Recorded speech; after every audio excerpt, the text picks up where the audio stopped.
The stage was set, the lights blindingly bright as the camera zoomed in on the two faces that would dominate the evening.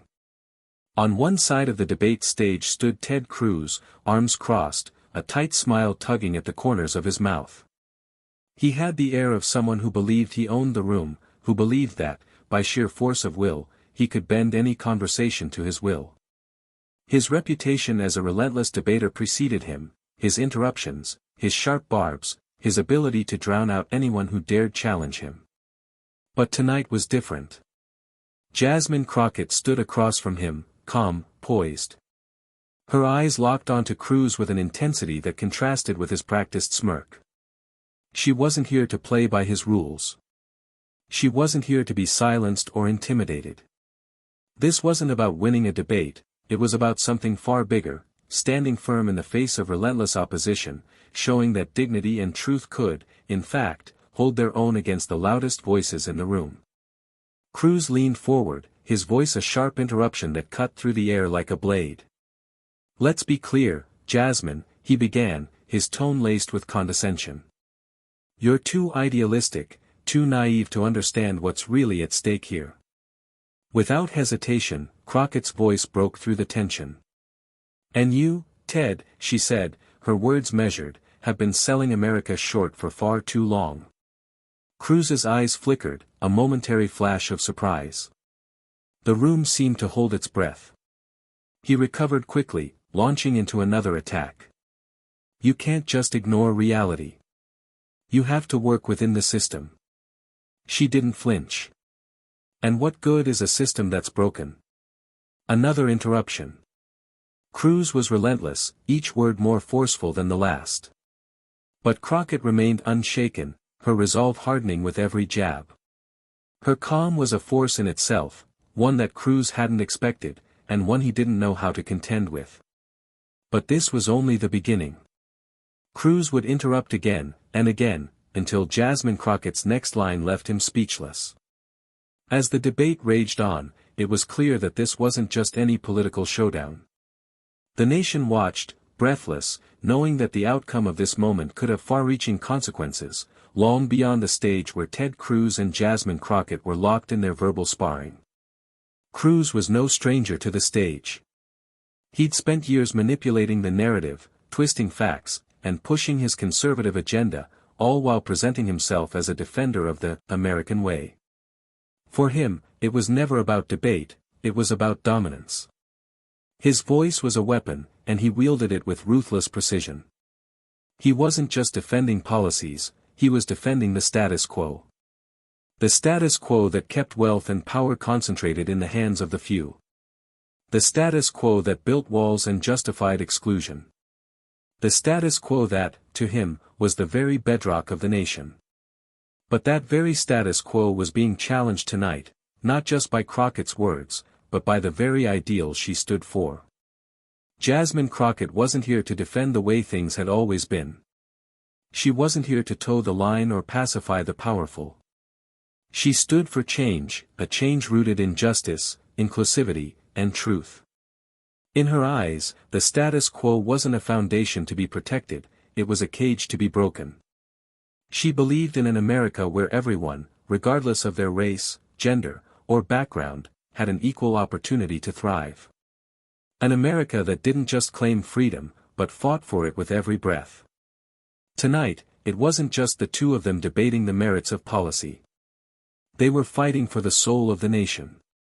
They were fighting for what kind of America the future would hold. Cruz's vision was one of division, of policies that pitted one group against another, of rhetoric that used fear to maintain control. And Crockett? Her vision was a future of unity, where truth, justice, and progress weren't just slogans, but the backbone of a fair and compassionate society. The stakes were higher than ever before. As Cruz continued to speak over her, attempting to drown her out with force, it became clear that this debate wasn't about policy at all. It was a clash of ideologies, an ideological battle that would define the trajectory of the country for generations to come. Crockett, calm as ever, met each interruption with unwavering resolve. For her, this was more than a moment, it was a call to action. She was speaking not just for herself, but for every immigrant, every minority, every marginalized community that had been silenced for too long. She was fighting for them. She was fighting for truth to be heard over lies, justice over manipulation, freedom over control. The world was watching. This wasn't just about Cruz or Crockett. This was about a moment that would determine the future of the American experiment. As Cruz's jabs grew more heated, his arrogance more palpable, Crockett's calm was her greatest weapon. She wasn't backing down. She wasn't playing by his rules. And then, the tension in the room grew. You could feel it. It was as if the very air had thickened, the weight of the moment pressing on everyone present. It was clear, this wasn't just a debate anymore. It was a defining battle. But what happens next would take this heated exchange to a whole new level. Ted Cruz's political journey was paved with a singular focus, the pursuit of power, no matter the cost. He rose to prominence as a master of strategy, someone who knew how to manipulate the media, the masses, and the political system. But his rise wasn't due to any grand vision for the future of the country. No, Cruz's appeal was rooted in his ability to use words as weapons. For Cruz, debates weren't about discourse, they were about domination. He was known for his ruthless tactics in debates, a reputation that was cemented early in his career. Cruz didn't just argue points, he bulldozed over them. He didn't invite discussion, he demanded submission. His aggressive, combative style made him a formidable opponent, but it also revealed the flaws in his character. He was a man who thrived on confrontation, whose every public appearance seemed designed to provoke, to belittle, to silence.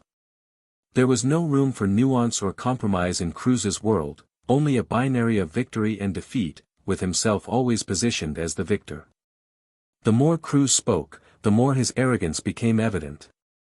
He was a man who believed that his ideas were the only valid ones, and anyone who disagreed with him was simply wrong, too naive, too misguided, or just plain stupid. His favorite tactic was interruption. In every debate, Cruz would seize the floor with such force that it became impossible for his opponents to speak. His interruptions weren't just about making points, they were about asserting control. They were a way of showing who was in charge, of reminding everyone that he was the one who set the terms of engagement. His words were sharp, his tone condescending, and his goal was always the same: silence anyone who dared challenge his narrative. Over the years, Cruz's reputation grew.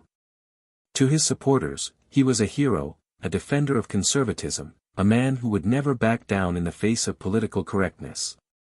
To his critics, he was a bully, a man who used his platform to manipulate the truth, to sow division, and to maintain his grip on power. He wasn't interested in listening to others, he was interested in being heard, and only his voice mattered. But Cruz wasn't just a product of his combative style, he was a man of contradictions.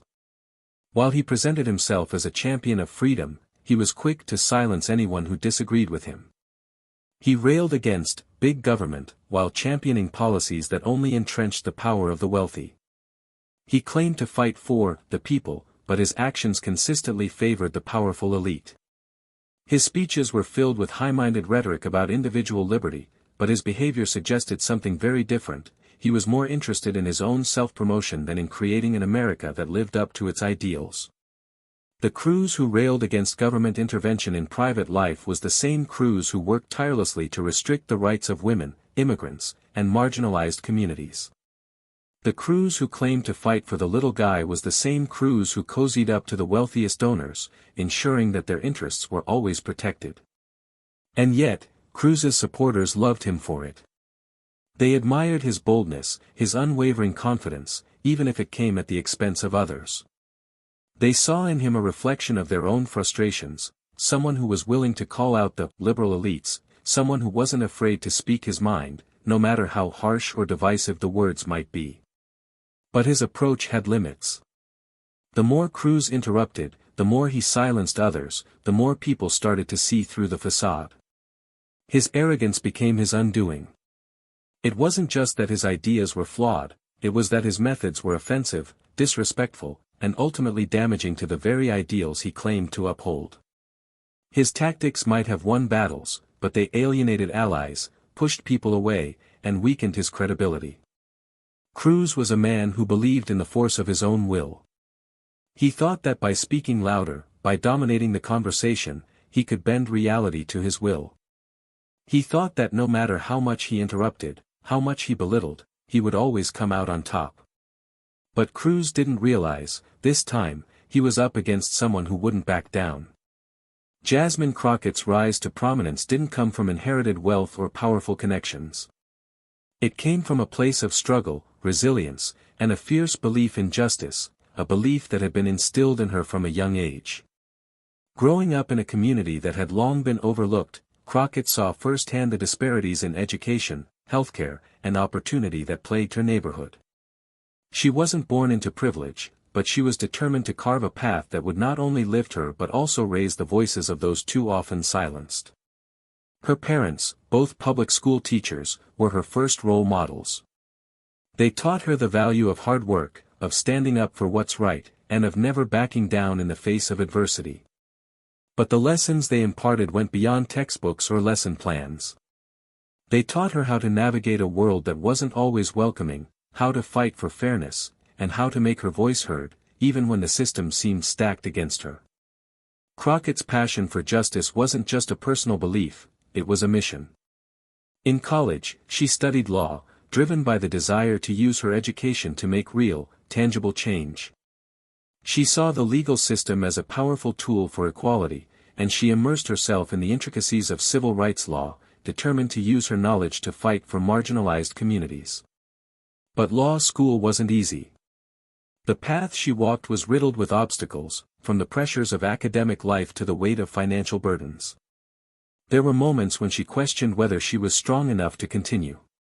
But every time doubt crept in, she thought back to her parents' lessons that had carried her through many tough times.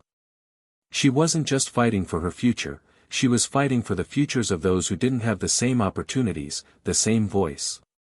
After graduation, Crockett entered public service, working as a civil rights attorney, fighting for victims of discrimination and police brutality. It was a demanding job, one that often required her to put herself in the line of fire. She became known for her unwavering commitment to truth and justice.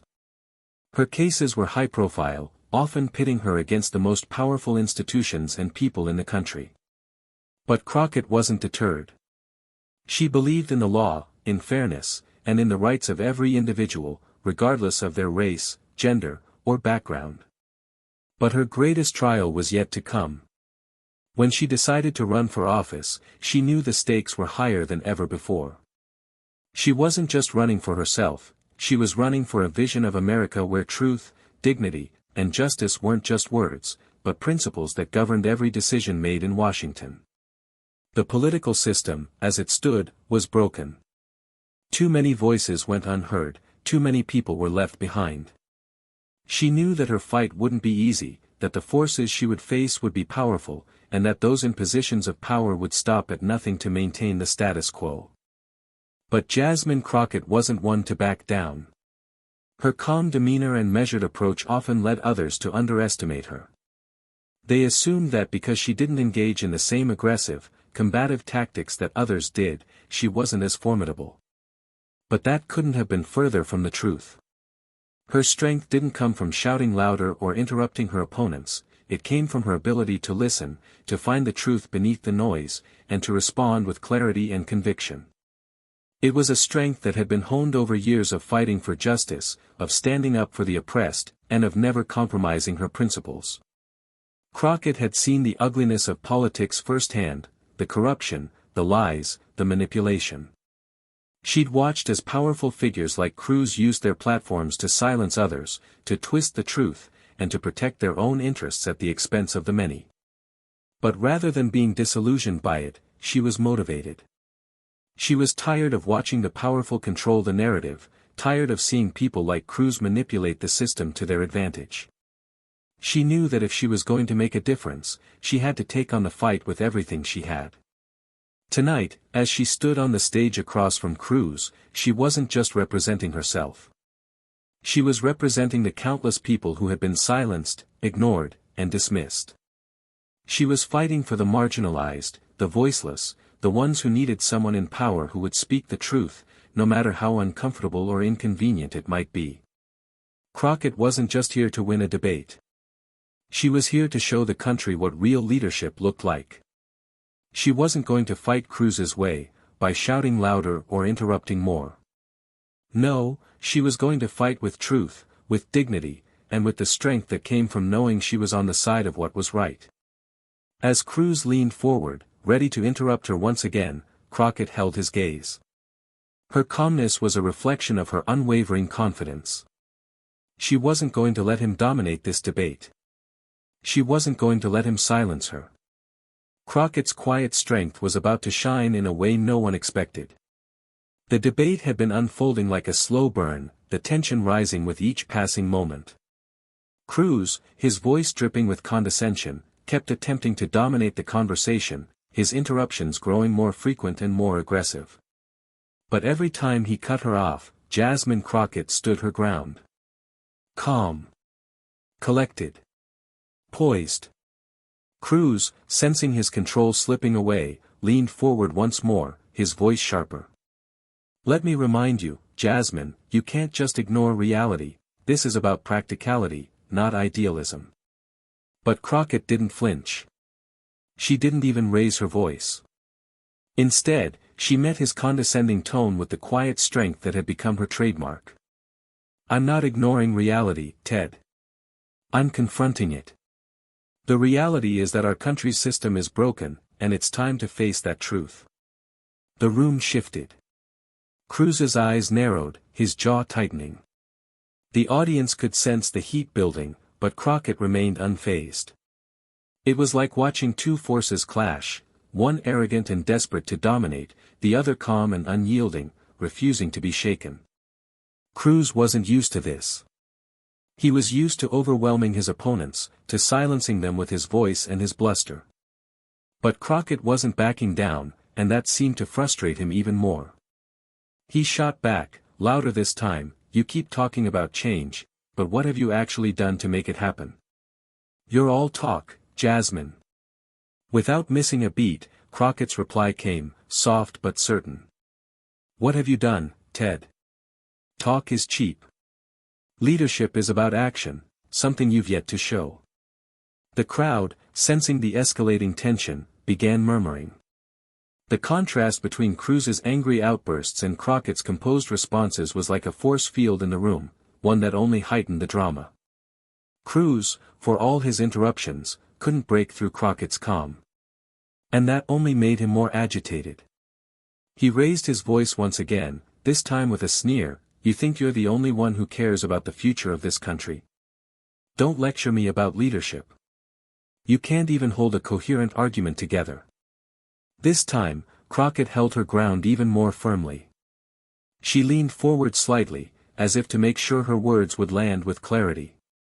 No, Ted, she said, her voice unwavering. What I'm saying is simple, you're a part of the problem. You've spent your career tearing down everything that could make this country better. It's easy to point fingers, but what have you done to change anything?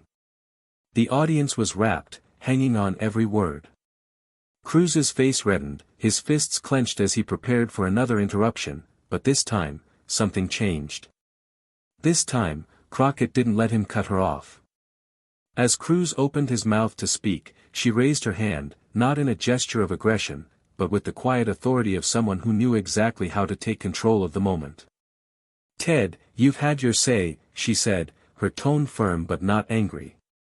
Now, it's my turn. And you will listen. For a brief, surreal moment, Cruz was stunned into silence. The room fell quiet. The audience, sensing a shift, leaned in closer. Crockett wasn't just holding her ground, she was taking command. She had managed to silence the loudest voice in the room, something no one had been able to do up until that point. It wasn't through force or aggression, it was through sheer presence. Cruz, for all his interruptions, had met his match in someone who wasn't interested in playing his game. But Cruz wasn't about to let that moment slip by. His frustration was bubbling over, and it showed. You can't just shut me down like that, he spat. This is my time. And yet, Crockett responded, her voice calm but cutting through the tension, "You've spent it trying to shut me down. Maybe it's time to listen to the voices you've been trying to ignore for so long." There was a brief pause. Cruz's jaw twitched, his eyes burning with the heat of his anger. But even he couldn't find the words to combat that.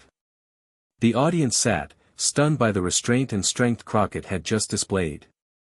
Cruz's arrogance had collided with Crockett's unshakable resolve, and for the first time, it was clear who had the upper hand.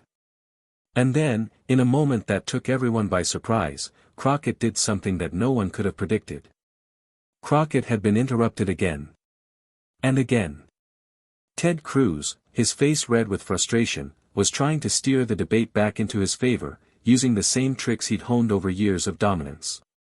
He wasn't used to being challenged, not like this.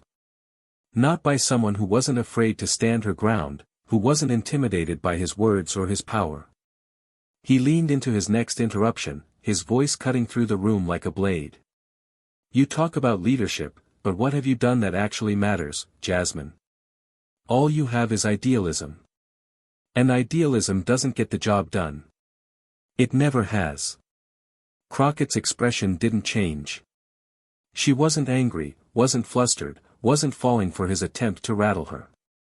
She simply locked her gaze onto him, her eyes steady, her breath measured.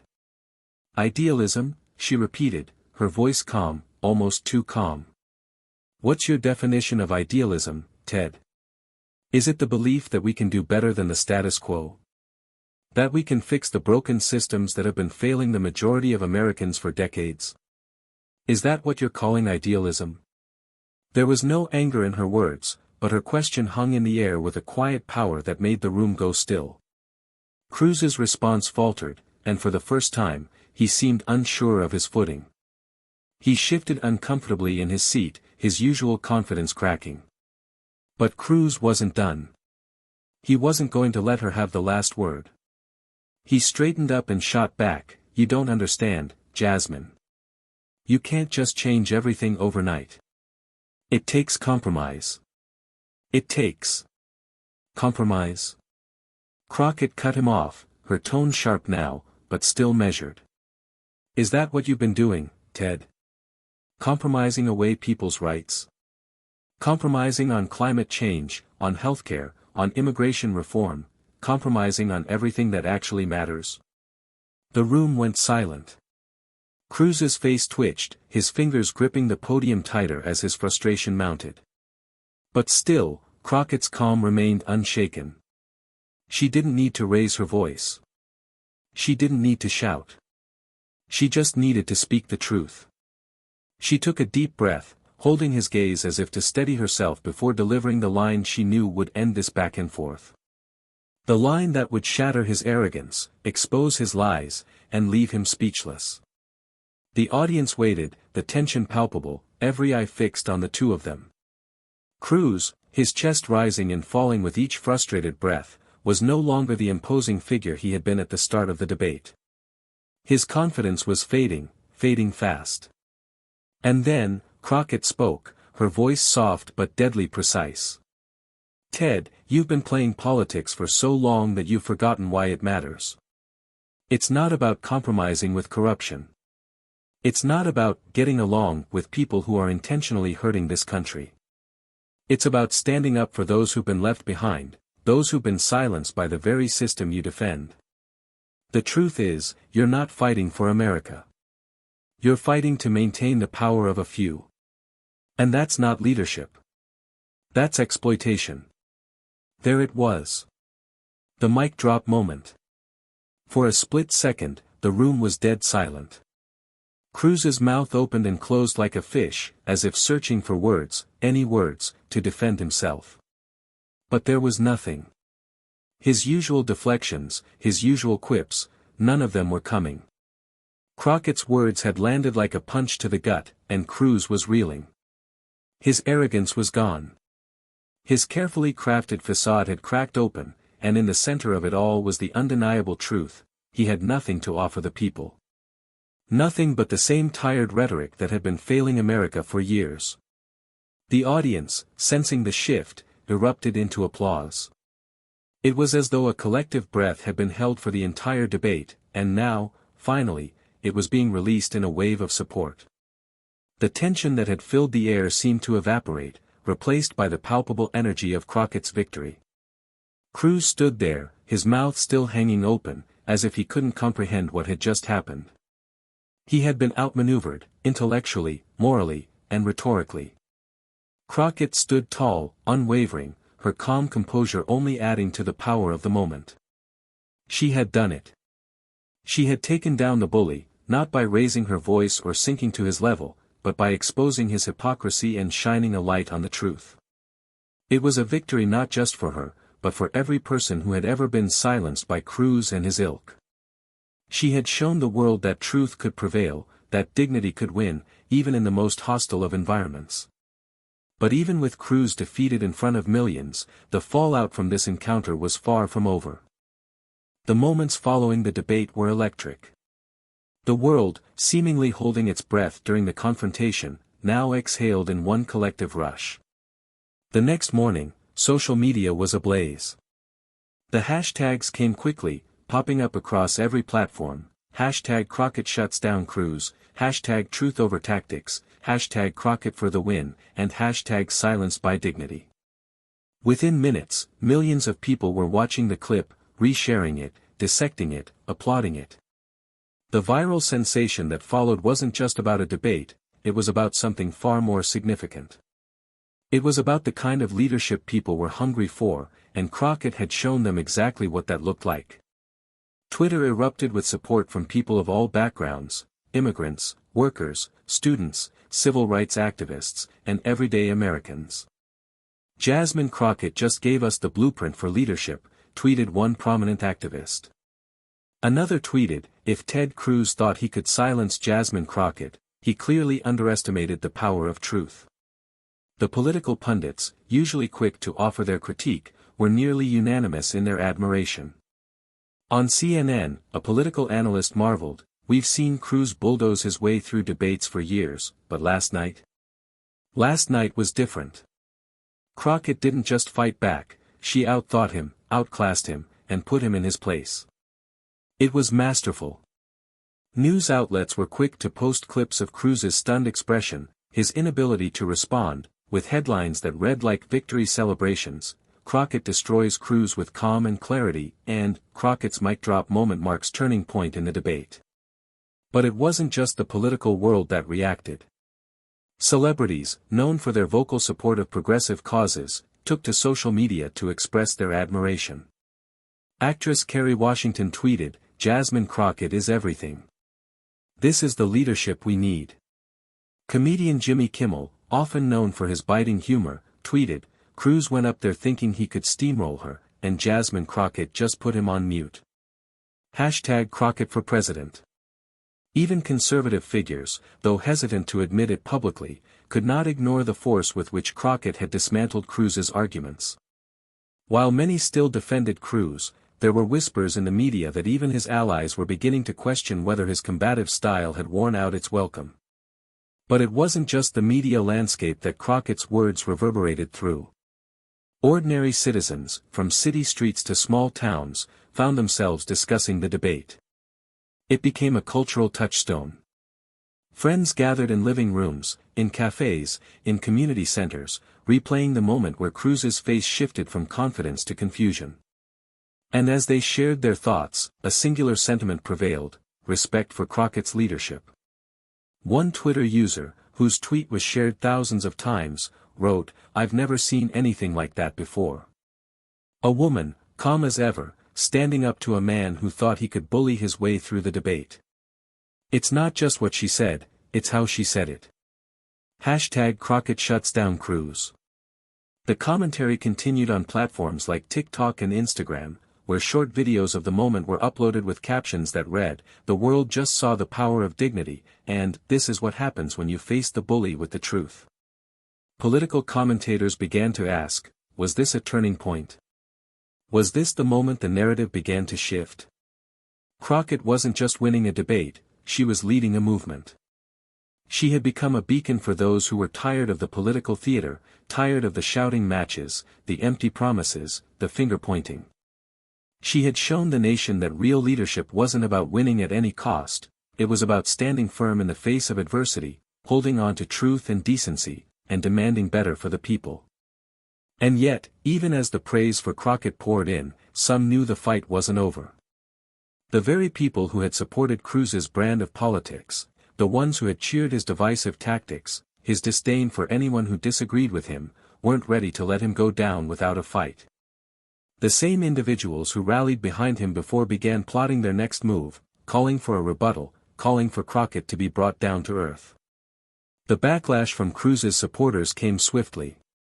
Conservative commentators launched their own campaign, accusing Crockett of playing the victim, of being too sanctimonious. They called her debate tactics sophistry and dismissed her calmness as weakness. The narrative they tried to craft was one of Crockett's overreach, her words too polished, too rehearsed, too perfect to be real.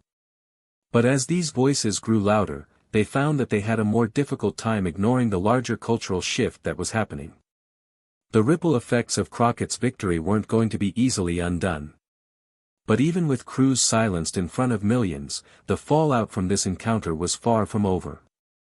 In the days that followed the debate, the reverberations of Crockett's words continued to echo through every conversation. People weren't just talking about a victory in a political debate. They were talking about what it meant to stand firm in one's beliefs, to refuse to be silenced in the face of overwhelming opposition, and to never compromise on truth. Crockett had done more than outmaneuver a seasoned politician, she had set a new standard for what leadership should look like in this fractured political landscape. As she looked out over the throngs of supporters who had gathered for a rally just days after the debate, Crockett took a moment to reflect on the journey that had brought her here. She had faced criticism, doubt, and fierce opposition. She had been told time and time again that her ideals were unrealistic, that her vision of a more just America was impossible to achieve. But she had persevered, and now, in the face of the political machine's endless noise, her message was finally breaking through. Her voice, unwavering and calm, resonated with the crowd as she spoke into the microphone. "You know, I could have shouted louder, I could have matched Cruz's energy with my own, but I didn't. I stayed calm, because I knew that what mattered wasn't the noise, it was the truth. And the truth always finds its way to the surface." She paused, letting her words settle in, the crowd hanging on to every syllable. "It wasn't about me winning a debate.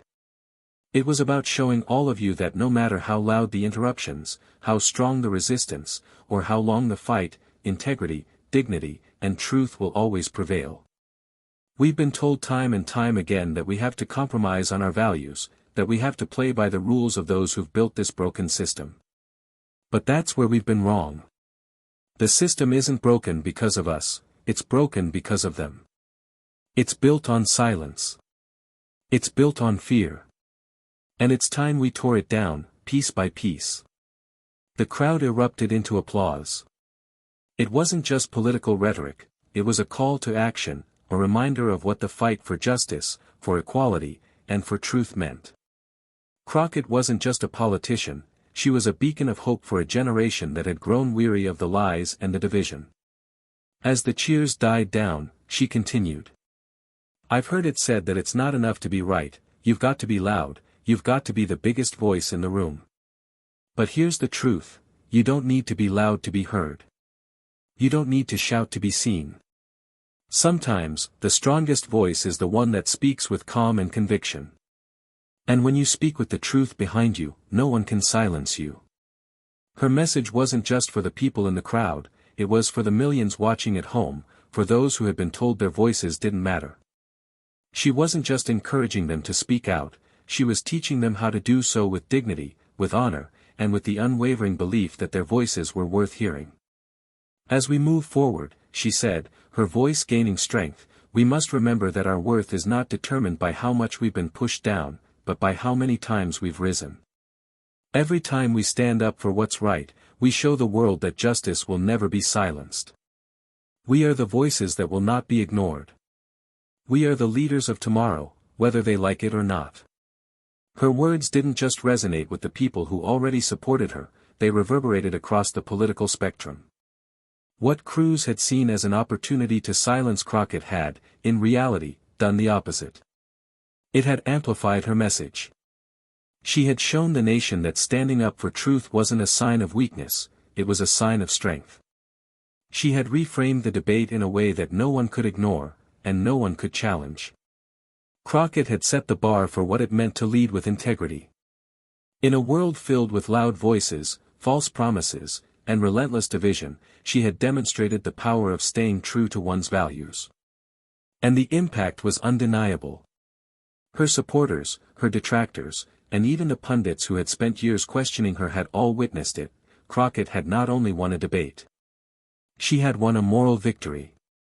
In the end, it wasn't just about winning a debate, it was about reaffirming what it means to stand up for what's right, to fight for justice, and to do so with the dignity and respect that every person, every community, and every nation deserves.